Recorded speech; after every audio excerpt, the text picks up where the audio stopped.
Sud Radio, comment va la planète? Bonjour Morad Aïtabouche. Bonjour Jean-Marie. Réalisateur de la série Sale temps pour la planète, excellente série qui est diffusée sur France 5. On vous la recommande sur Sud Radio. Alors chez nous, dans le Grand Matin Week-end sur Sud Radio, chaque dimanche, vous nous emmenez quelque part sur le front du changement climatique. Mais vous y allez toujours avec le sourire. Hein. Exactement. Mais où vais-je vous emmener ce matin, Jean-Marie? C'est la petite surprise du chef. Je vous donne quand même un petit indice. Un petit bol d'air pur, ça sent la campagne et les vacances. Oui, je vais bien vous parler du lait des vaches. Mais dans mon histoire, il n'y a pas de vaches laitières, pas de paix ou d'euros qui viennent augmenter les émissions, vous le savez, de méthane dans l'atmosphère. Non, je vous emmène loin du bétail et de leurs éleveurs, pas très loin des studios de Sud Radio non plus. Voilà, on reconnaît l'ambiance. On se retrouve dans le 14e arrondissement de Paris. Nous entrons ici dans les locaux de Standing Ovation, une start-up française. Et voilà, il fallait s'y attendre. Merci Marie. Rien à voir avec une Standing Ovation. On va retirer ça évidemment tout de suite. Surtout que le PSG a perdu mercredi soir. Ça, c'est pour vous, pas pour tout le monde, hein, évidemment. Non, Standing Ovation, c'est juste la société dont je veux vous parler ce matin. Romain Chaillot et son associé vont créer cette entreprise à cause d'une allergie au lactose de son fils. Romain doit trouver une alternative au lait naturel. Avec ses équipes, il planche des mois et met au point un process pour produire l'une des protéines les plus importantes du lait, la caséine. C'est cette poudre blanche dont tout le monde raffole, c'est cette protéine caséine qu'on trouve dans les laits pour enfants. C'est cette protéine qui permet à une mozzarella de filer, à un fromage de gratiner, ou c'est cette protéine qui permet d'avoir de l'onctuosité dans une glace ou dans un yaourt. C'est la protéine phare des produits laitiers. Mais non Marie, ce n'est pas l'ambiance. Je vous ai dit que nous étions dans un laboratoire. Ils entrent dans le laboratoire. Voilà, j'ai piqué ça dans l'aile ou la cuisse. Ce film avec Coluche et Louis de Funès. Pas sûr que ça parle aux moins de 20 ans. Mais on va revenir dans un moment à ce film de la fin des années 70. Et vous allez comprendre pourquoi j'y fais référence. Ici, c'est une bergerie de demain qui est en complément des bergeries traditionnelles. C'est ici que nous fabriquons les protéines laitières sans le recours à l'animal, mais en utilisant finalement un procédé assez ancestral, la fermentation, qui convertit des sucres de qualité intermédiaire en des protéines à haute valeur ajoutée. Voilà, nous y sommes. Comme dans le film de Claude Zidi, on fabrique ici l'alimentation de demain. Vous vous souvenez peut-être, Jean-Marie, de ce moment où Louis de Funès et Coluche entrent par effraction chez Duchemin, l'usine Duchemin. Et là, ils découvrent le pire en matière de malbouffe. Des poulets des œufs en forme de cube. Eh ben, les œufs cubes, ils sont plus faciles à mettre en boîte. Et les poulets sans plumes. Eh ben, on gagne du temps, on évite de la main-d'œuvre. Goûte. C'est du pétrole. C'est exact. Alors maintenant, regarde. Et voilà, c'est de la viande. C'est l'usine Tricatel, précisément, dans le film, qui transforme le pétrole en viande devant Monsieur Duchemin et son fils. Bravo, je ne savais pas que vous étiez déjà né dans les années 70. Non, mais supporter des Verts, ça aide, évidemment. Coluche et De Funès découvrent alors des poulets en boîte, et vous avez raison, de la viande fabriquée avec du pétrole.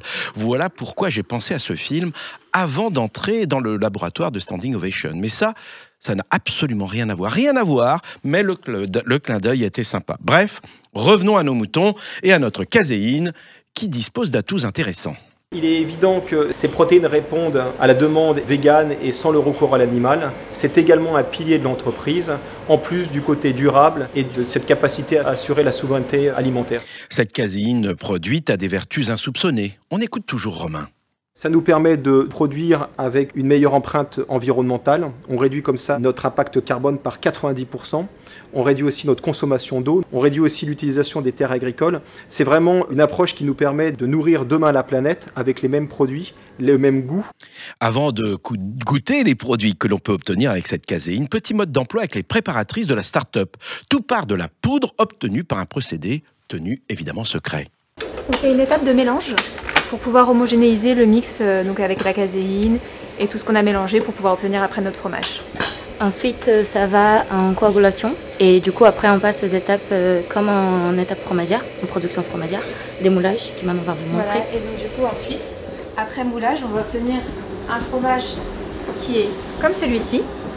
Donc du coup voilà, on va avoir un caillé qui est assez ferme et donc du coup on va le retourner pour laisser s'égoutter et on voit en dessous qu'on récupère l'équivalent du petit lait.